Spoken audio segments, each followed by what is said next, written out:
જો મિત્રો આ છે આપણા ધાણા. જો મિત્રો આ છે ધાણા. જો મિત્રો કેવું લોકેશન આવે છે મિત્રો. દિવીલાની વચ્ચે કરેલા છે મિત્રો. આ છે મૂળા.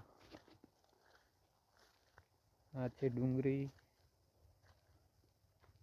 જો મિત્રો લસણ, ધાણા, ડુંગળી.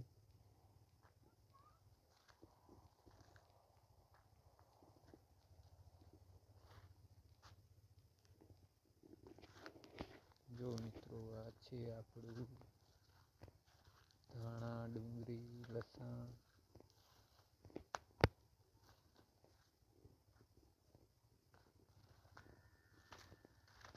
આ છે મિત્રો રાઈ વાવેલી છે.